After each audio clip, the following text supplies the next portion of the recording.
First of all, thank you for this extraordinary book. And when I read it, you know, my heart obviously went out to everybody, but I thought, how are they going to make this into a movie?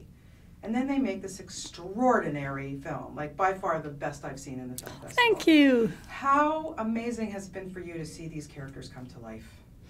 Well, not only has it been such a pleasure for me, but I think a lot of readers out there who were very attached to the book and who have written to me since, like begging me to tell this whole story again from Ma's point of view, or, you know, tell me more about what happens to Ma, just give us more Ma. I think they'll be really satisfied by it because it's more of a two-hander than the book. It really shows you Ma's life directly, and you get to actually see her balancing on that knife edge between being a great mother and being a prisoner. Right. So I think it'll be enormously satisfying to them. Yeah, for sure. Especially being I'm one of those reader fans, and I have to say, you know, I knew what was coming, and I was still like, oh, is he going to get out of the carpet? You know what I mean? Yeah, it's just yeah. like that. Lenny's done an extraordinary job. Yes, and Brie Larson's performance, she goes through such a range of emotions in every 2-minute encounter with the kid, you know. And motherhood is always a bit like that. You're like, oh, cuddly time, and then stop that.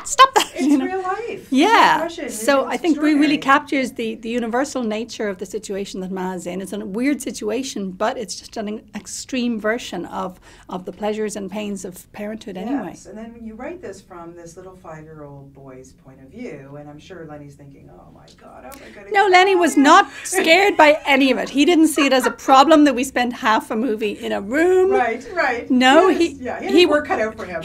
In my first interview with him, I said, okay, are you going to cut out the breastfeeding? And he said, no, I swear we'll keep in the breastfeeding. You know, he was not scared by any aspect of the project. He just had enormous confidence. Okay, but then you find this Jacob Tremblay.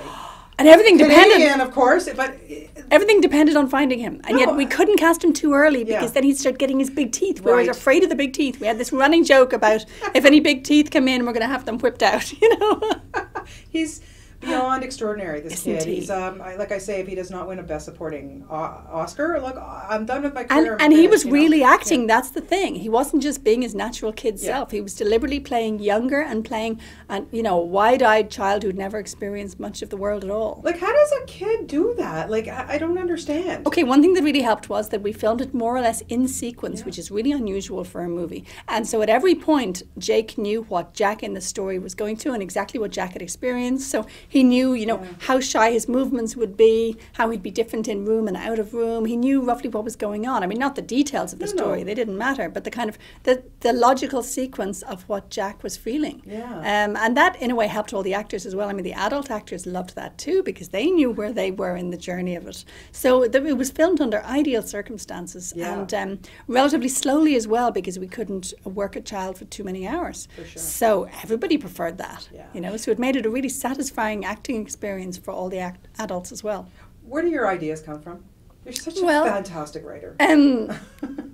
If you show up and you're at your desk day after day from the age of 20 to 45, it gives a lot of opportunities for the ideas to show up, and I immediately write them down. My phone has little ideas files for about 20 projects. Oh God, I want to see your phone. Bring it out, come on. But in this case, I think it happened to be a true crime, the Fritzl case that hooked my attention, but really it's because I had kids of 4 and 1 at the time. So sometimes I joke that rather than damaging my career, my kids have really made it because they've given me so much more to write about and to say. They've just pushed my imagination in several directions. What's your next one? I'm writing for kids now, actually. I've got a kids book coming out next year from HarperCollins. Fantastic. For the kind of 8 to 12. What it's about? Sure, it's about a family in Toronto, a very large, diverse family in Toronto. Yeah. So, and that'll have pictures. So again, that's another form of kind of collaboration. Because your family is from here, right? I live in London, Ontario. Yes. Yeah. But I've only got 2 kids, whereas what I'm writing about is a big crazy family of 7 kids. Wow. So it's a whole I different can't business. wait. I'm so excited. I will read that. I don't care. It's for everybody. Oh my God, Emma, just congratulations. Thank you. Best of luck on this. And honestly, I just can't praise it enough. It's really one of the best movies I've seen in a long time. That's wonderful. Thank you. So happy to meet you. Thank you so much.